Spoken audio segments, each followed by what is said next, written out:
Singhbhum Lok Sabha seat से भाजपा प्रत्याशी गीता कोड़ा ने सोमवार को नॉमिनेशन किया। उनके साथ मौके पर झारखंड भाजपा अध्यक्ष बाबूलाल मरांडी और जेबी तुबिद भी मौजूद थे। इसके पहले चाईबासा गांधी मैदान से गीता कोड़ा हजारों कार्यकर्ताओं के साथ जुलूस की शक्ल में डीसी कार्यालय पहुंची और वहां अपना नॉमिनेशन किया। नॉमिनेशन के बाद गीता कोड़ा ने कहा कि जोबा मांझी चुनाव लड़े या मुख्यमंत्री चंपई सोरेन, इससे कोई फर्क नहीं पड़ता। इन सब पर मोदी सरकार की 10 साल की गारंटी ही भारी पड़ेगी। भाजपा की नीति सिद्धांत से जनता प्रभावित है।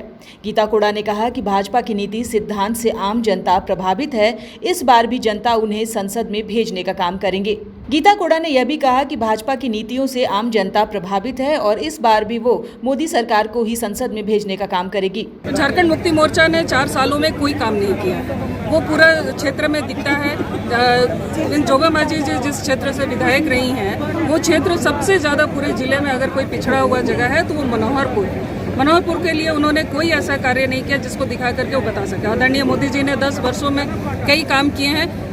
वो तो अपना हिसाब भी दे रहे कि भाई 10 वर्षों में चाहे वो महिला हो, पुरुष हो, बच्चे हो, किसान हो, हर वर्ग के लिए मोदी जी ने काम किया है। जबकि सरकार के पास में ऐसा कुछ बोलने के लिए नहीं है, इसलिए ये धमकाने का काम करती है, डराने का काम कर रही है। लेकिन इनकी धमकी चमकी से भारतीय जनता पार्टी के न कार्यकर्ता रुकेंगे, न भारतीय जनता पार्टी रुकेगी। ये सिर्फ विरोधी प्रोपेगेंडा कर रहे हैं। गीता कोड़ा ने पूरे 5 साल में हर गांव का दौरा किया है, हर गांव का काम किया है। हम लोग जहां भी लोगों ने बुलाया, गांव-गांव में, चाहे वो किसी भी क्षेत्र में हो, चाहे वो एकदम अर्बन क्षेत्र हो, इंटीरियर क्षेत्र हो या शहरी क्षेत्र हो, हर जगह हम लोग गए हैं, लोगों से हम लोगों ने मिला और सबसे ज़्यादा हम लोगों ने यहाँ की जन समस्याओं को, जन मुद्दों को लोकसभा में बात रखने का भी काम किया है, वहाँ से काम करने का काम किया है।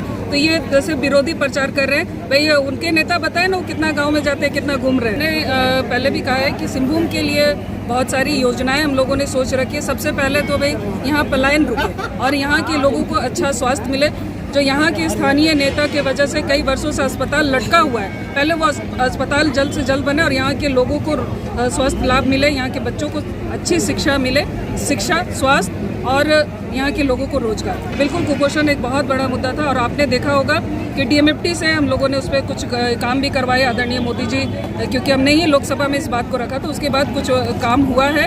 और अब जो 5 साल पहले की स्थिति थी उससे अब थोड़ा बेहतर हुआ है। इस पर और काम करने की आवश्यकता है क्योंकि स्टेट गवर्नमेंट ने इस पर साथ नहीं दिया, स्टेट गवर्नमेंट ने कभी इस पर ध्यान नहीं दिया, इसलिए ये इतना बड़ा मुद्दा बन गया। स्टेट गवर्नमेंट भी अगर बच्चों का ख्याल रखती और जिसकी माननीय मंत्री जोबा मांझी थी, लेकिन उन्होंने इस और कभी ध्यान नहीं दिया, यहाँ के बच्चों के पोषण के लिए कभी उन्होंने कोई कदम नहीं उठाया।